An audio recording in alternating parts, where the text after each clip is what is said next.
These children have difficulty controlling their impulses. When their brain tells them to do something from the lower brain centers, there's nothing up here in the cortex, which is where the executive functions are, which is where the functions are that are supposed to tell us what to do and what not to do. Those circuits just don't work. So there's poor impulse control. They act out, they behave aggressively, they speak out of turn, they say the wrong thing. So poor impulse control. But again, please notice that the impulse control problem is general amongst kids these days. In other words, it's not just the kids diagnosed with ADD, but a lot of kids. The second criteria for ADD is physical hyperactivity. So the part of the brain, again, that's supposed to regulate physical activity and keep you still, just again doesn't work. And then finally, in the third criteria, is poor attention skills. Tuning out, not paying attention, mind being somewhere else, absent-mindedness, not being able to focus, beginning to work on something, 5 minutes later the mind goes somewhere else. So kind of a mental restlessness and the lack of being still, lack of being focused, lack of being present. These are the three major criteria of ADD.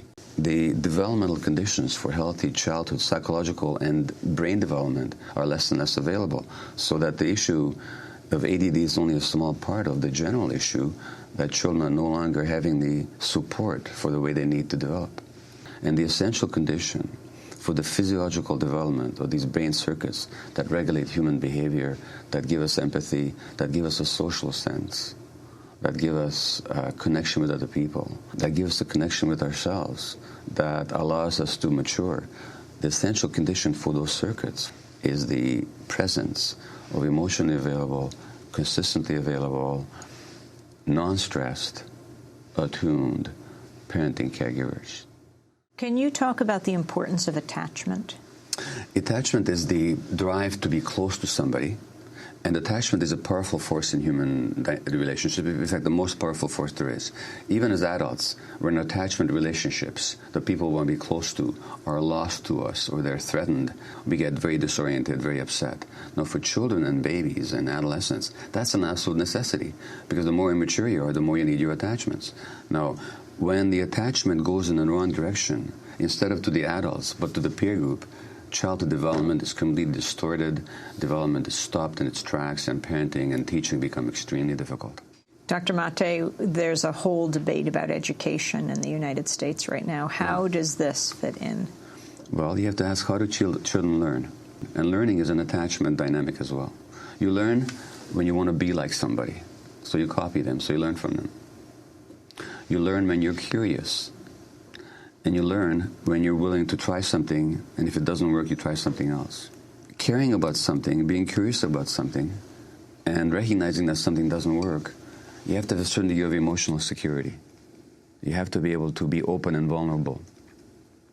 Children who become peer-oriented, because the peer world is so dangerous and so fraught with bullying and ostracization and negative talk, how does the child protect himself or herself from all that negativity in the peer world? Because children are not committed to each other's unconditional loving acceptance. Even adults have a hard time giving that. Children can't do it. Those children become very insecure, and emotionally, to protect themselves, they shut down. They become hardened, so they become cool. Nothing matters. Cool is the ethic. Now, when that happens, curiosity goes, because curiosity is vulnerable.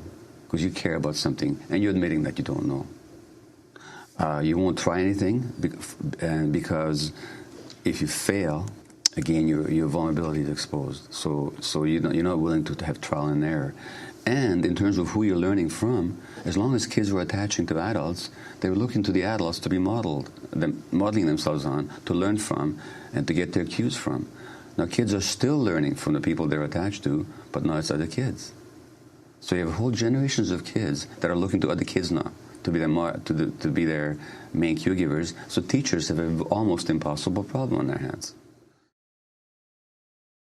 The bully is just a kid who is emotionally very immature, has a desperate need to belong, and the way he attempts to do so is by exploiting somebody else's vulnerability.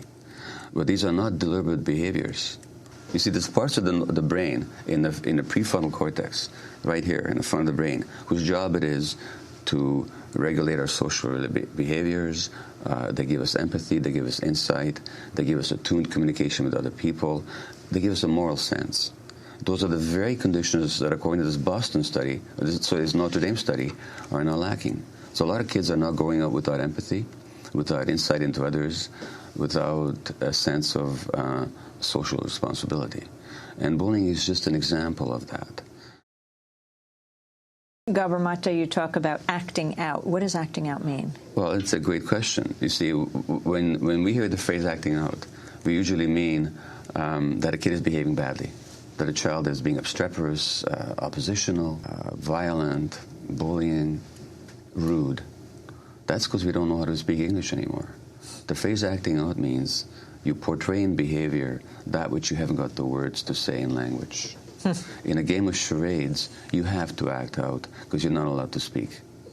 My point is that, yes, a lot of children are acting out. It's a representation of emotional losses and emotional lacks in their lives.